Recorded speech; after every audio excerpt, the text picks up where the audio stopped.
All right, welcome back. Hope everyone is enjoying lunch. Remember, iced tea stations are on either side if you want something besides water. So we're going to jump right into what is always one of the big highlights of our conferences, highlights of the day, which is our keynote session. We're very privileged to be able to welcome David Elfering, the Chief Information Security Officer from Carix. Again, David, thank you for making your way into Seattle to give this talk and being kind of our headliner for the day. A little bit about David. He's an accomplished cybersecurity executive with over 20 years now of experience leading enterprise security programs, cyber risk management, regulatory compliance across global operations.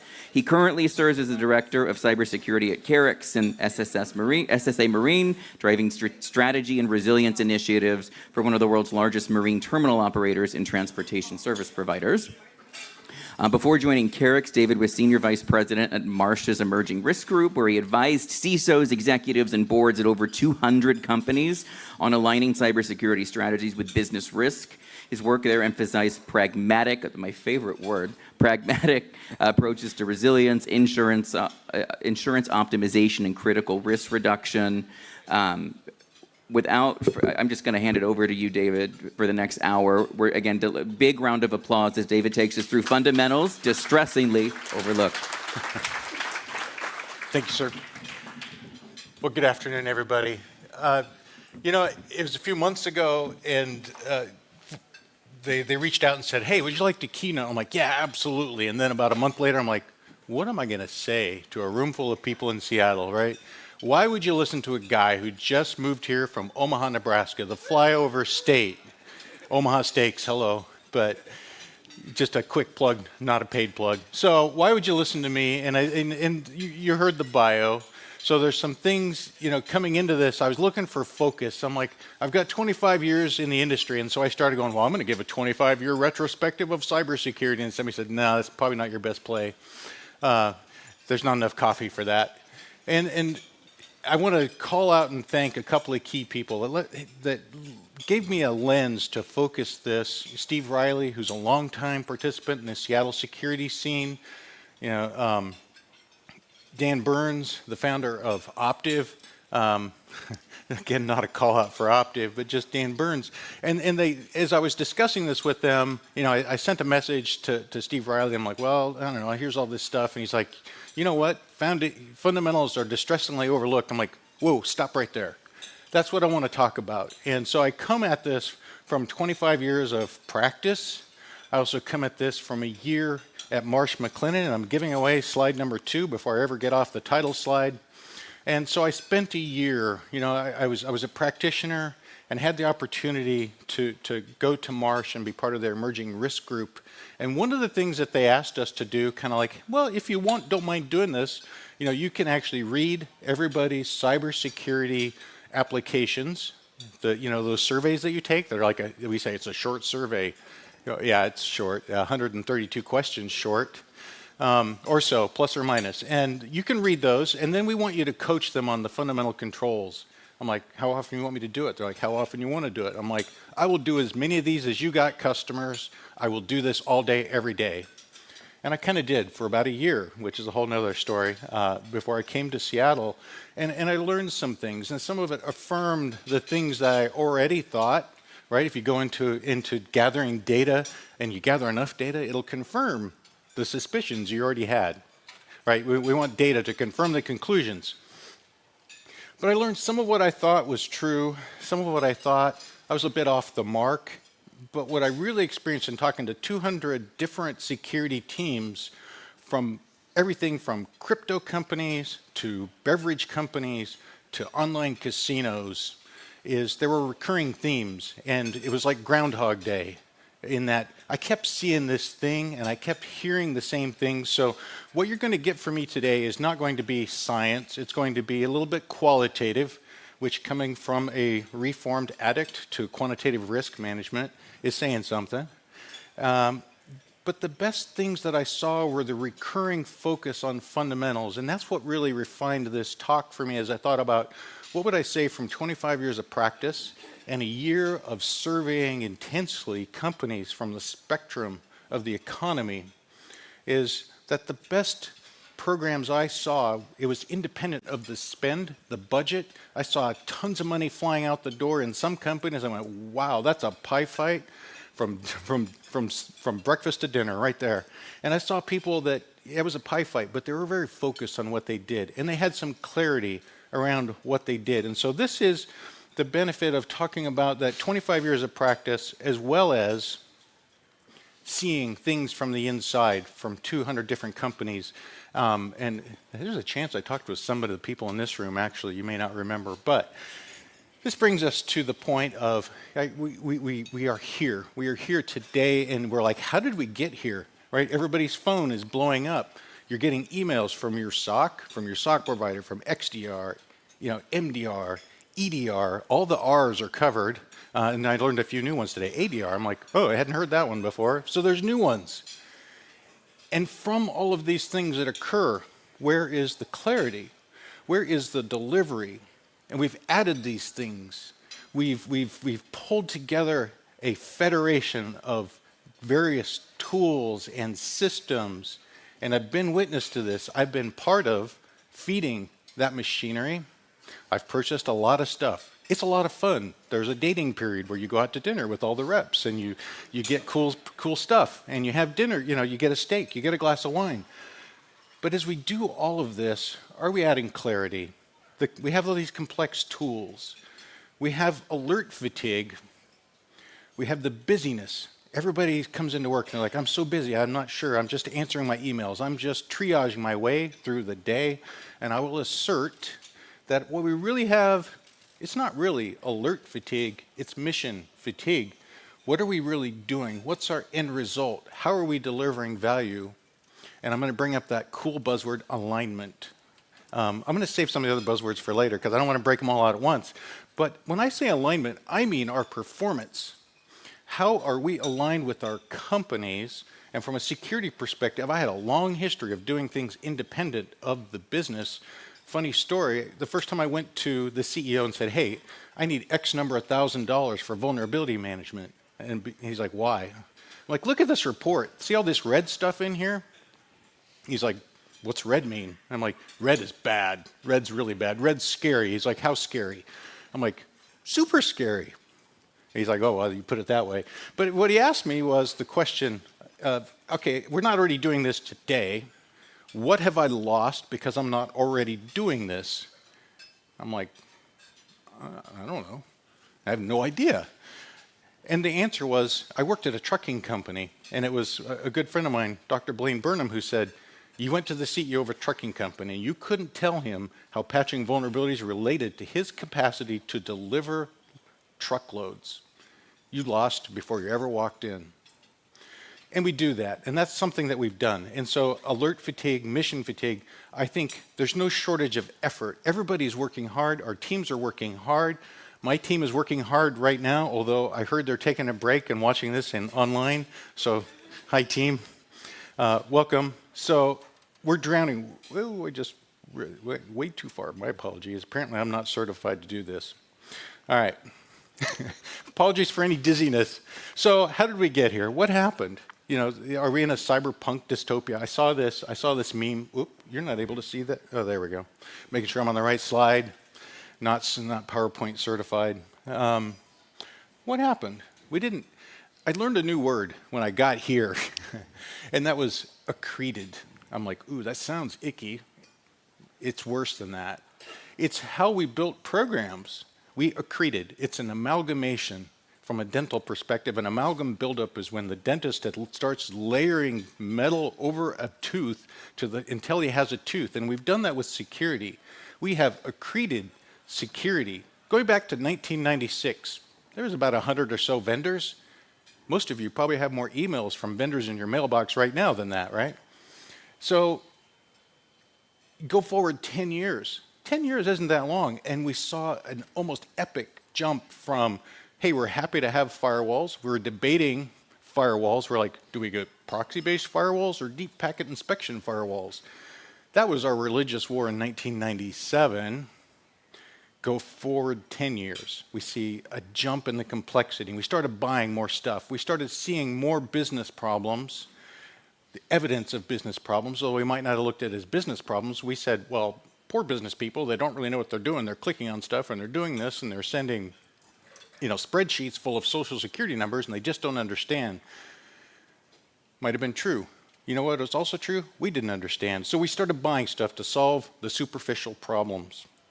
And we fast forward again 10 years, and we go from a few vendors to a lot more vendors, and we have cloud access security brokers. We have Zero Trust, which became the shining star to guide the three wise men to yet another security nirvana. Zero Trust. I actually had a discussion with a CIO one time. He goes, well, I don't really need a CISO. I'm implementing Zero Trust. We'll have security fully in hand within 18 months. A few years later, guess what they're still implementing? Zero Trust. So 2020, 2025, along the way we kept adding, and we kept adding, we kept accreting, we kept finding these things to solve the problems that were in front of us without ever really looking at what we were solving. So how's that working out for us? All right, I picked data to show the problem I wanted to illustrate. But if you go back to the beginnings of the Verizon data back around 2010, you might say, well, the world was far less complex in 2010, less reporting, less stuff. All true. Not going to debate that. But what has happened and what is undeniable and incontrovertible through the data is we see the exponential growth in our exposure. We see the growth in the number of events that are happening. And we see the outcome of those events. Don't take Ponemon and IBM in the literal sense. They're like, well, you're going to lose $9.36 million. I'm like, let me write that down, 9.36. Then I can go show the board 9.36. And what is it going to mean to them? Not much. They're going to say, well, where'd you get that? And I'm like, well, I got it from IBM Ponemon. They're like, who is Ponemon? So they're not going to know that. But the average incident by cost has come to this point. The data that I took from the slide was also the exponential growth in cyber liability insurance. Now, coming from the cyber liability brokerage side, supporting cyber liability brokers, use broker multiple times in one sentence, was that I saw that exponential rise. Why did cybersecurity liability go up so much? Because guess what? Insurance likes to make money, and when they start losing money on the controls that we're not implementing, they raise our rates. The rates go up. The number of events is going up. The amount of their liability is going up. And when we come to something that's $4 to $5 million, that's not just an incident, that's a P&L hit. All right, so I want to apologize to all my friends at Gartner. I still know people. I named Paul Proctor probably. He was one of the folks that helped me, kind of focus this talk. But the hype cycle is sort of a hype cycle. It's almost like a haiku of facetiousness in a way, right? In that the hype cycle is about hype, and is it about the reality? And people live to get the new hype cycle. What's the new hot thing? And I have chased that, and I'm going to talk about cyber risk quantification because at one point that was actually a really hot thing. But the inflated set of thoughts, and the point to this slide is, my argument is we can't ignore the fundamentals, and if we're off chasing these windmills, then we're missing the things that are actually happening around us. These aren't tech failures. The pursuit of these things are more leadership failures because we rely on these cycles to help support our argument that we are relevant, that we're relevant to the businesses we support. And that here's the thing is the hype cycle, nobody knows this. The hype cycle isn't going to prevent people from lateral movement across our companies, living off the land. If living off the land campaigns and the transition from exploits and exploit kits and what we used to call RATs, remote access Trojans, that was an old thing. The transition to, we don't need that anymore, we just use all the tools you gave us. We're going to talk about how do we start to starve these people out? Well, let's talk about the fundamentals. So I brought up the Verizon data, and there's a few key things that came away from me. The takeaway from this slide, you can read all the bullets, and hopefully the slides are available. I don't mind if they get published and shared with folks. If not, I'll share them through LinkedIn or something. I'm more than happy to do so. But third-party involvement has doubled. And what does that mean? It means something, we're going to talk about quantum cryptography a little bit later in part of our future look, but it means that external exposure is resulting in negative events for us, negative events meaning breaches and incidents because of the third parties, and that means third-party risk management. Complexity is going up. The number of human errors, human-associated errors, has doubled. The number of breaches associated with misconfigurations continues to go up. And yet, there's something that I really want to focus on here, which is the ransomware cycle at 3.8 days. Somebody, I think, brought out, how long does it take to mitigate a breach? 247 days? Look at the cycle time for ransomware, 3.8 days. They can get in and install their stuff, lateral movement across the company. I'm like, dude, I would totally hire them if they did something legit. 3.8 days, you can get something implemented in 4 days? I'm in. But please don't. So ransomware, 44%. Ransomware's kind of, maybe we've reached a bit of a stasis, a bit of an equilibrium with that because the number of claims is actually going down a bit. Gen AI, people keep talking about AI. I had to put it in the slide deck because SEO is a thing. But it's being used in ways that maybe we didn't expect. We're using it to accelerate our work, and so are the bad guys. The acceleration cycle is happening all over the board for us, for the attackers, and so the real takeaway that I'll call out from this isn't about doing everything. It's about doing the things that matter fast enough to make a difference. So what works if we still do it? This is the laundry list. How many of y'all have, sorry, I went into Southern jargon here. How many have filled out a cybersecurity liability submission form? Anybody show of hands? All right, well, not enough. All right, so I can't relate the pain involved in that, but if one of your brokers came up, at Marsh we had what we called the Marsh 12 things. It was actually a lot more controls, but some controls matter more than others, and in the slides further on, I'm going to focus on a very few key select slides that I kind of call the red letter slides, the red letter items that really make a difference in your submission, whether you get insurance or not, how much insurance is going to charge you for your coverage. Some of these things are independent of your actual posture, and they have to do with what industry are you in. If you're a payment processor, for example, you're at a lot more risk. If you're a trucking company, different kind of risk. And sometimes whether or not you get coverage from certain carriers depends on really what you do. So I have one crazy item here, and I had to add it because as I was talking with some of the folks that helped me with this, they said, well, here's a crazy thing to ask people. Is it worse to patch immediately or 30 days or 60 days? Actually, they had a customer who said, you know what, I'm just tired of this. I'm going to start patching immediately because the odds of me losing systems and the pain of dealing with vulnerability-related breaches is actually more than just letting the patches go out, which breaks prevailing wisdom. So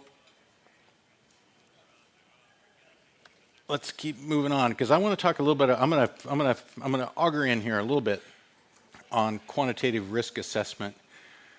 When I saw this quote from Doug Hubbard, I was thinking about I thought, how funny that is that for other people? I thought, yeah, that doesn't mean me. And then I looked and I kind of pointed the thumb, right? What has two thumbs? And it was me. I thought, oh, have I been solving problems with my risk management, or am I adding to the overhead, the noise, and the lack of decision? And I'm going to talk about that a little bit because I wanted to showcase this as the opportunity, and the opportunity that we have is to make risk management germane to the operation of our companies, which is, trust me, I'm going to land this, at least I hope so, back to the fundamentals.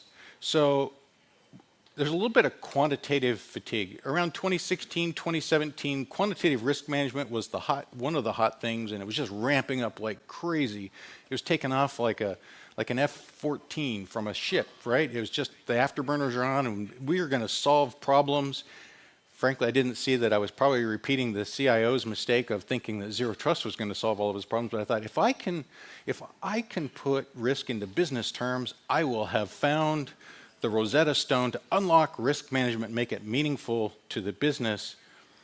Instead, what we got caught up in is kind of the theater of math, because we wound up having to talk about what a Monte Carlo simulation was, and why one simulation didn't look the same as the other simulation. It was like playing Sesame Street. One of these things isn't like the other because it's a random simulation. And we started coming up with loss exceedance curves, and we started coming at the business with all of these terminologies.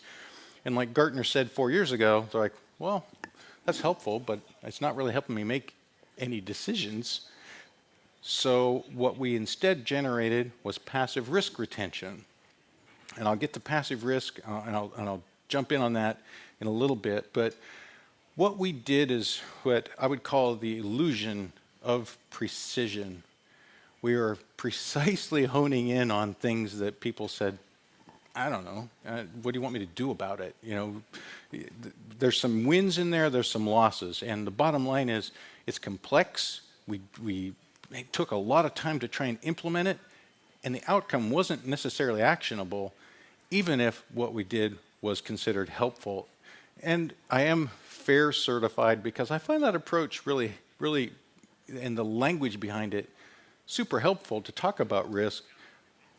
We can go off on that one on a side note, but here's one of the key things I want to take away. Lesson learned. It's not that you shouldn't measure everything. You can't possibly measure everything. We started developing libraries. We said, well, we have to get an inventory of all the systems, and then we have to do this, we have to do that, we have to develop the library, and suddenly we're 3 years into it. We've only solved one problem. We've only solved one. We've spent 3 years on this. So I'm not saying that risk quantification is bad. It's an awesome model, but sometimes a qualitative assessment is sufficient. You can't analyze and quantify everything in your enterprises. Enterprises are complex.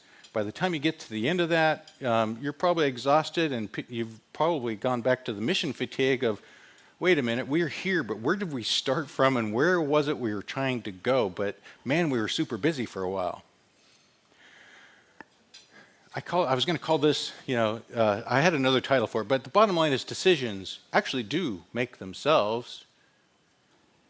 If we don't make a decision, and I think this happens all the time, we're like, well, let's table that for the moment, right? Let's table that decision. We can't get to a decision on it. This is precisely what passive risk retention is. It's declining to act. It's a failure to act. It's a failure to even identify risk.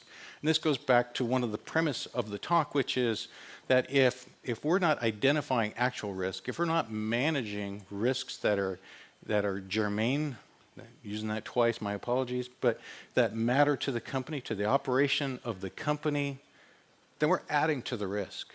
We are causing and building passive risk retention in the companies.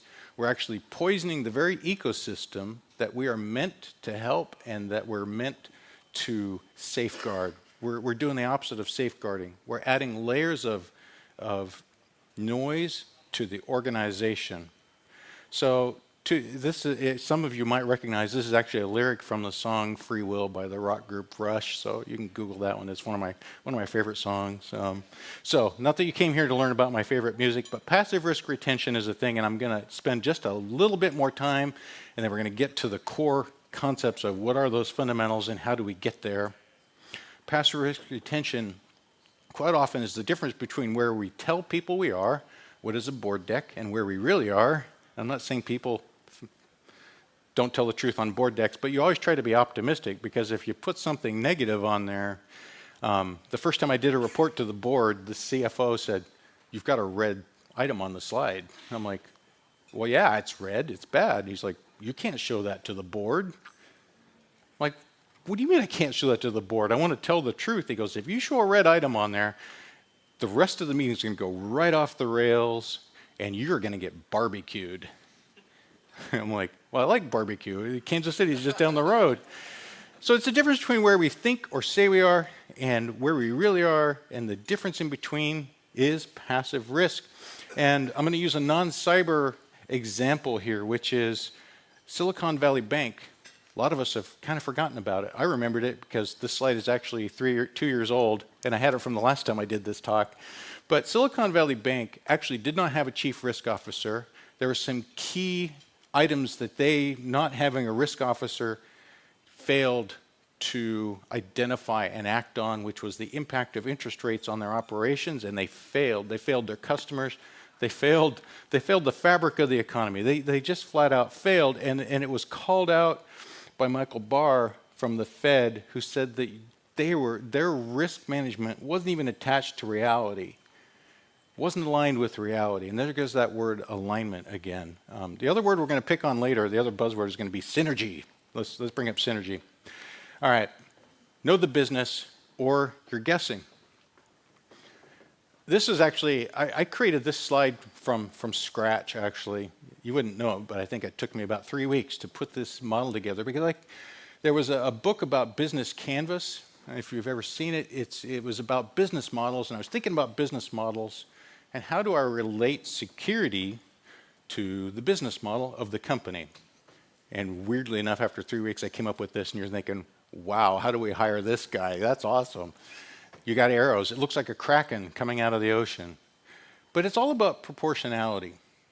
The service chain, the value chain. Every company creates some product. I know it sounds weird, but they do. They have something they do that people pay us to do, and we're here to protect that capacity to generate value. And when we put in solutions that are disproportionate to the problem, we're slowing down the execution, the creation of value, and the delivery of value. We're slowing that down. And so we want the minimum amount of friction possible, and we do that through proportionality, which means that take any framework you want. I don't care what your framework is. I'm not going to debate about frameworks. I don't care about 853 or CSF or CIS or any of them. Don't care. I've done 2701 and all that. It all comes down to the core things that you do and applying them every single day in proportion to keep that company operating, because ransomware doesn't lock files. I mean, it does, but what it really does is it disrupts the delivery of value, and that means that companies are not going to get paid. Now, business impact analysis has a bit of a bad name. It's known to be a hill that things crawl up to die on sometimes, kind of like IAM. Somebody told me a joke one time. I took on IAM. They said, okay, how many CISOs does it take to implement IAM? I'm like, I don't know, they're like 2.5. I'm like, actually, I gave away the punchline, but how long does it take? I'm like, 2.5 CISOs. This is why I don't tell jokes. So do you know the value creation chain? And there's a lot of them in our companies, but do we know the fundamental operating model? Do you know what the company delivers at the end of the day? Carex, we are part of delivering freight in the terminals, right? SSA Marine, one of the biggest operating portion of our company. If you go into Seattle, you look down at the other end of the terminals, you'll see our cranes down there. It's an awesome place to go, by the way. I love those cranes. Best 6-story ride you'll ever have. If you're afraid of heights and wind movement, don't go there. So, top-down model. We can do a BIA. You can do this verbally, visually. You don't have to start at the bottom with, well, first we got to inventory all of the IT systems. Welcome to the next 18 months of your life, at the end of which you probably won't have any model around how to do a BIA. Start top-down. Start talking to the key stakeholders. Meet your stakeholders. Find out what they do, who the people are that do the things for them, the key processes. Don't ever mention process to them. I went into the first meeting for a BI going, what are your top 3 business processes? And they looked at me like I'd been smoking weed. They were like, what are you talking about? Talk to them. What are the things people do every day? And who are the people that do them? Let's talk to them. And let's go talk to those top 3 levels, first 3 levels of the company to find out the operating model, how they run. Now we can go back to the key systems. We can deliver value right away. So I'm sorry, you came in here for fundamentals, and I'm going to get to those right about now. All right. Key cyber liability controls. Now, I said I was going to have 4 on here. I found a way to sneak in 6. I cheated a bit. So these are the things, and this is going to be maybe where some of my data actually comes in. We did have data. One of the things when I went to Marsh was I thought, whoa, I'm going to get the inside view. I'm going to have all of the metrics from the insurance industry at my fingertips, and I'm going to unlock more mysteries. It turns out it really wasn't that simple. But some of the data we did have, and this was a surprise to me, and goes back to things I learned that I did not expect, was number one control that the analytics said aligned with reduction of risk was system hardening. Do you have a standard image or standard configuration for your systems? It's a basic CIS control, and that was like the 5x multiplier for, hey, this is a big deal. Have a standardized configuration, secure configuration, because once the bad guys and girls are inside of your network, lateral movement. And if you have that secure profile, you're giving yourself some more time to find that, to detect it and react to it and reduce that dwell time. Now there's some other parts to that. EDR is table stakes, but sometimes it's interesting as I was talking to companies, I go, what do you guys run, for endpoint protection? They name something, I'm like, I've never heard of that, but okay, let's find out what it does. There's the big three, there's CrowdStrike, hello July outage, right before my first audit committee report. So CrowdStrike and SentinelOne, and basically I'm not here to sell you any brands. I don't really care. I care about the outcome. Vulnerability and patch management, reduce that exploitable area.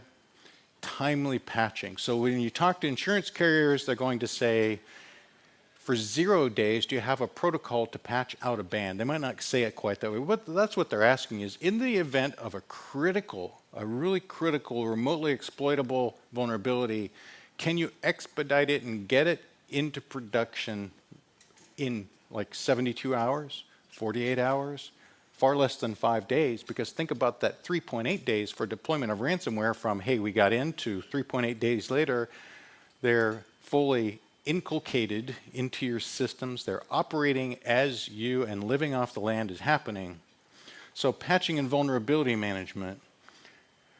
Privileged access management actually has multiple facets. And the number one piece of privileged access management that the insurance data really surfaced for us was removal of admin privileges from end users. Remove admin privileges from your end users. Because if they have admin privileges, that's really how a lot of bad things happen. And one of the surprising conversations I had when I was at Marsh was with a payment processor, and I said, hey, you marked here that all your people have admin privileges. They're like, well, of course they do. Like, you're a payment processor. Let's talk about this a little more. And so the payment processor proceeded to tell me that, hey, we trust our people. They know how to operate. That was a frustrating conversation, but removal of those local admin privileges is a really big deal. I'm not here to peddle any particular software, so however you do it, Microsoft Lapse and removal of those admin privileges. And again, I'm not representing Microsoft here. Whether it's CyberArk, whatever it is, get those local admin privileges under control and make management of them systematic. It's never going to be perfect. But you do these 4 things and you're miles ahead of a lot of folks. All right, this was a cool one because I took a whole bunch of concepts and put it into Napkin AI. And I'm like, oh, that's pretty cool. I like that fish head diagram. So when we say fishbone diagram, so this is about, attackers don't need to break in anymore. They just need to sound like you. Deep fakes are a thing. It's part of the toolkit. And we take a few things, think about Gen AI. We had, in the wake-up call around, hey, we have a committee. We're producing a policy to get Gen AI in hand and start to handle this risk. That ship sailed. Our people have been shoveling data into AI tools all over the world for probably 3 years now, maybe 4 years. The day that ChatGPT went public was the day that our data instantly started going into the cloud. And it's there already, and whether we have a policy ready or not, our exposure is already there, and that is another example of passive risk. So there's a number of things here in terms of what's new and the uncertainties. These are the new things.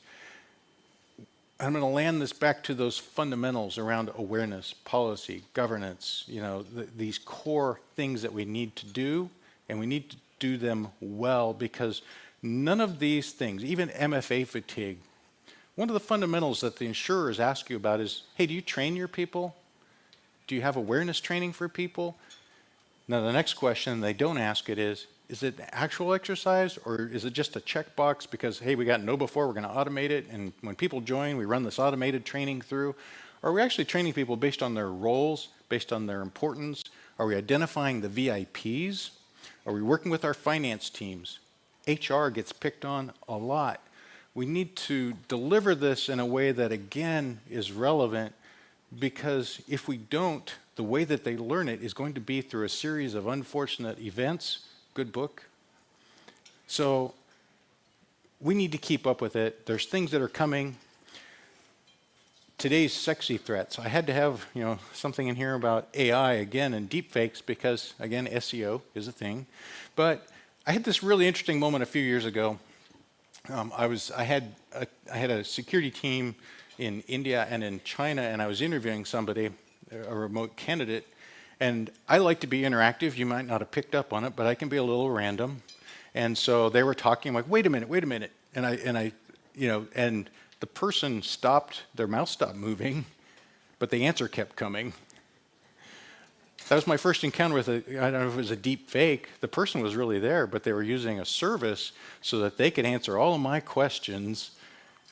And they were doing a bang-up job. And I'm like, wait a minute. And I tested it a few more times. I'm like, oh, hold up.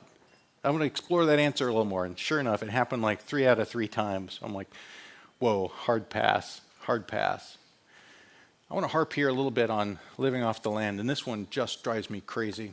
It just drives me crazy because they're getting into our companies and they're eating our food, right? We're feeding these attackers. They don't have to bring in fancy toolkits. They just act like us. Turns out they're pretty good at IT administration. Who knew? Again, there's another service there they could render that would be really valuable.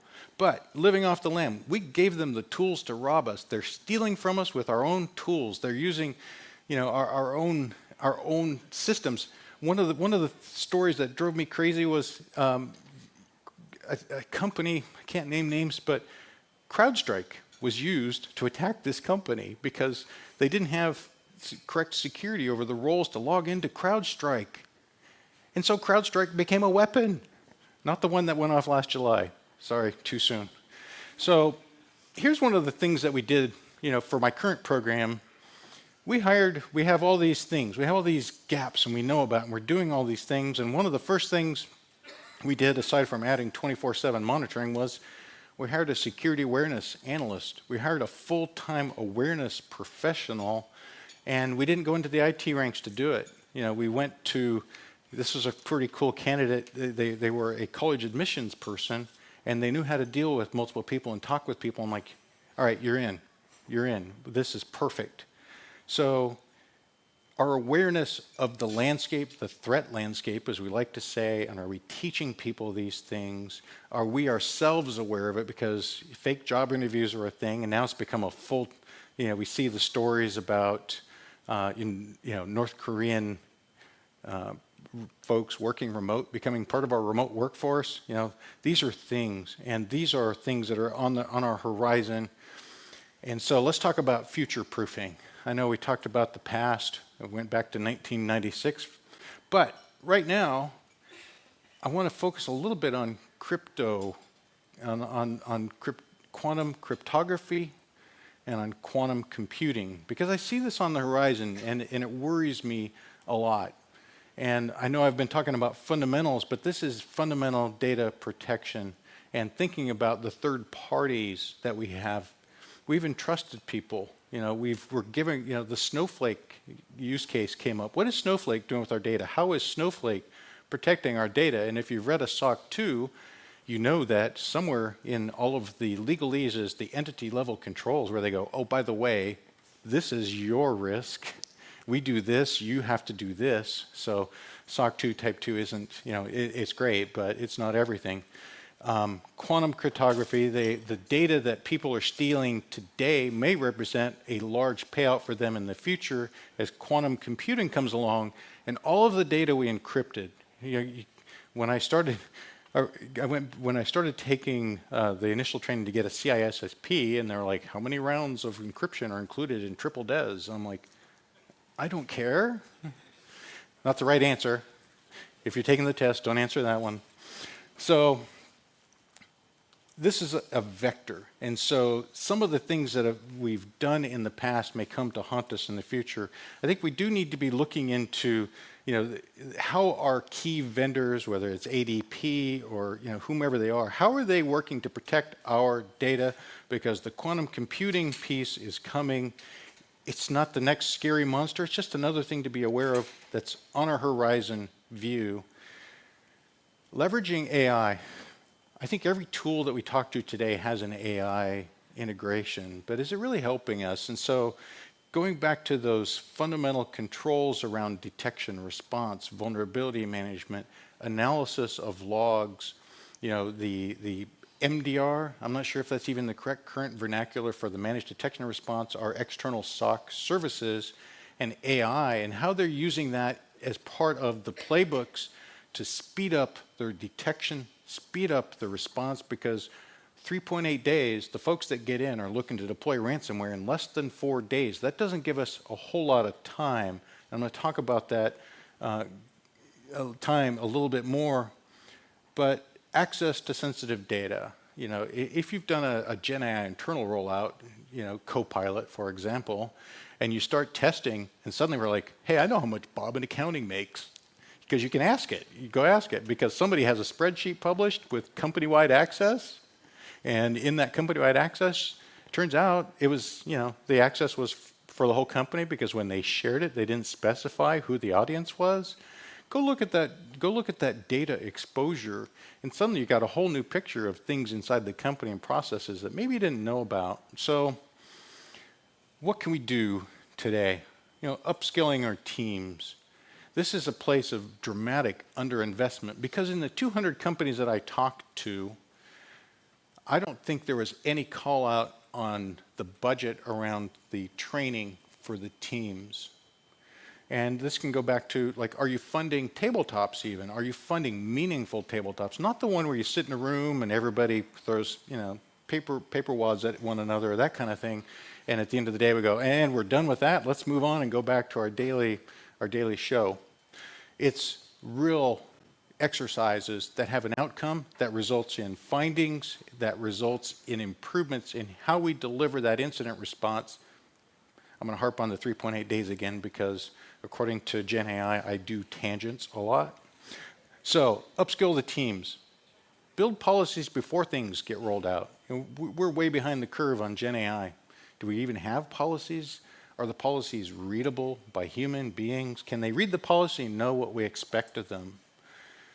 Evaluate third parties. Third-party risk management, as it turns out, is kind of an art as well as a science, but this is one of the things we need to add to the due diligence for our third parties, and that was with regard to their plans for encryption for all of the data that we're going to entrust them with.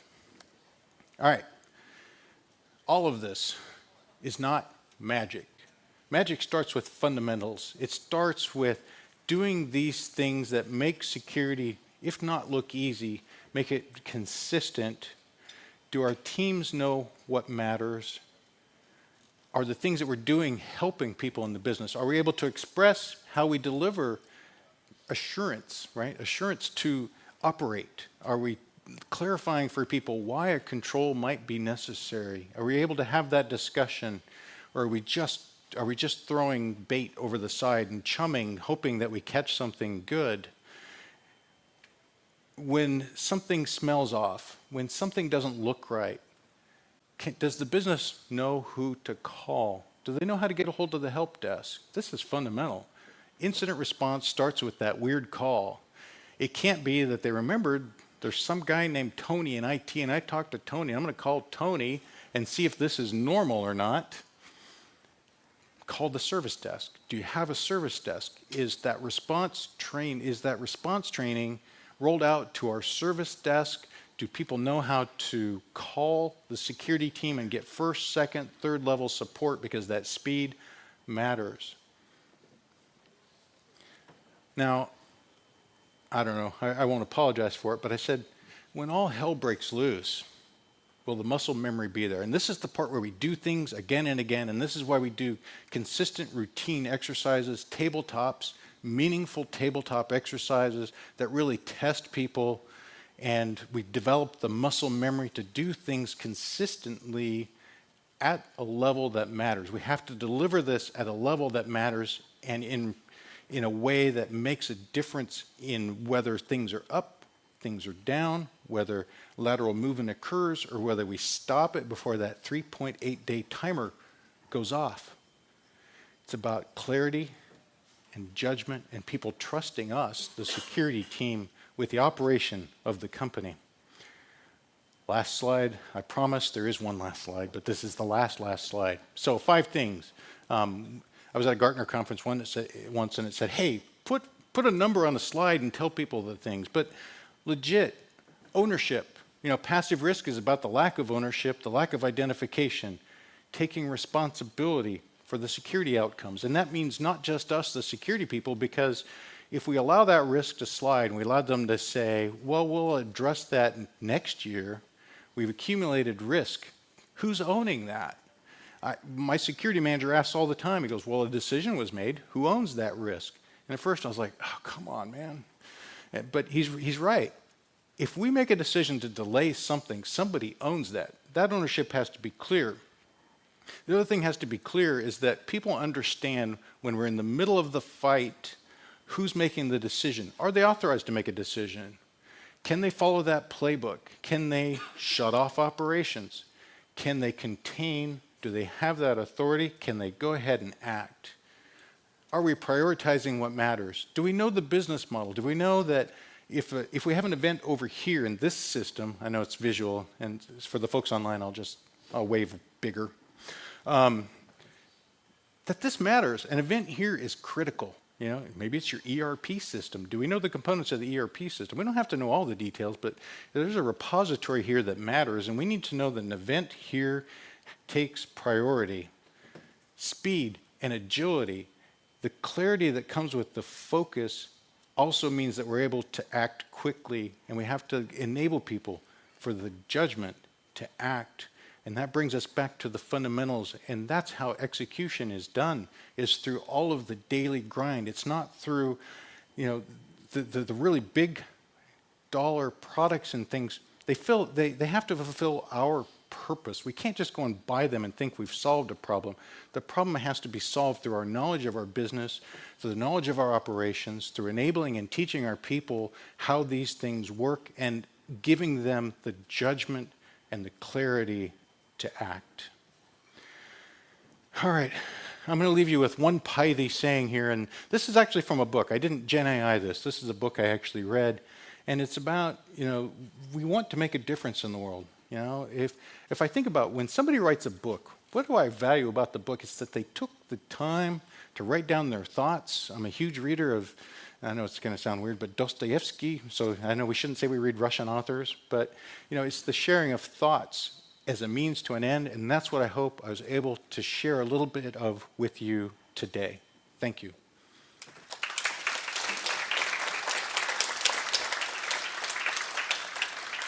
All right, questions? I used to have a point on here that said Netflix series offers. Oh, we got one. Hold on. They're going to bring you a microphone, sir.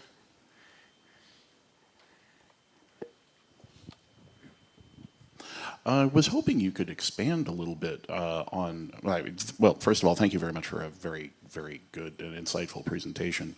Was hoping you could expand a bit on the concept and role of a security awareness analyst, and kind of what's in, what the life cycle of the deployment of that role is, how you selected and trained that person. It's a brilliant idea. I think it has a lot of potential. Would like to learn more. Yeah, well, when we looked at, So we had a CIO join the company, and he's like, hey, who's reaching out to the people that fail our phishing tests? And I'm like, well, we have this automated thing, and it sends out an email. And he's like, well, did they take the training? I'm like, oh, I got other fish to fry, And so from the security analyst position, we thought about, number one, the follow-up, right? People fail phishing tests. Do we reach out to them? Do we find out why they failed the test? And sometimes it's operational complexity. Think about accounts payable, for example. What do they get in their inbox? Things that say, pay this invoice. What do a whole lot of these attacks look like? Hey, pay this invoice. And so how do we help secure those mailboxes? And so that's a risk to the company. It's actually a material risk to the company because there's those $1 million, $3 million, $6 million transfers that occur when we don't secure accounts payable, and there are ACH redirects. So we started tying it back to kind of our risk register around, hey, the accounting function is sensitive. We have other sensitive areas, HR and others, but we looked at, number one, that the 3 or 4 key, I'll call it use cases, and said, these are the things that we need the security analyst, the awareness analyst to do. Number one is, plan the training. Planning the training isn't just an exercise of, well, we checked the box in Proofpoint or in Know Before or in Abnormal or whatever it is. It's like, yep, we're training people. It's like, no, you're just assigning them automated training. I think we actually need to care and plan what people are trained on. And so number one is taking the time, giving somebody that time to look at the organization, have the understanding, establish the communications, talk to HR, talk to the business leaders, in our case, in Mexico, Panama, Canada, and all over the US, and say, what is it, how can we help you do this? Now, there's also some other things we did, which I was like, oh, I don't know if I'm on board with this, but we executed a phishing training, so the executive whose line of business does the least well might have the big ugly trophy on their desk, which is kind of fun. When you walk through the executive offices, you're like, I see you. So we outlined those use cases and said, hey, we're not following up, we're not paying attention, we're not really dedicating any, what's the term, calories to this. We're just kind of going through the motion, and it's way more important than that.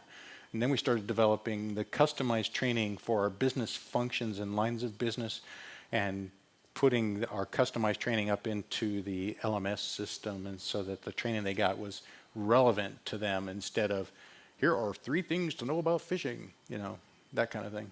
So I hope that answers the question. Oh, come on, somebody, anybody. All right, well, thank you, everybody. I appreciate your time.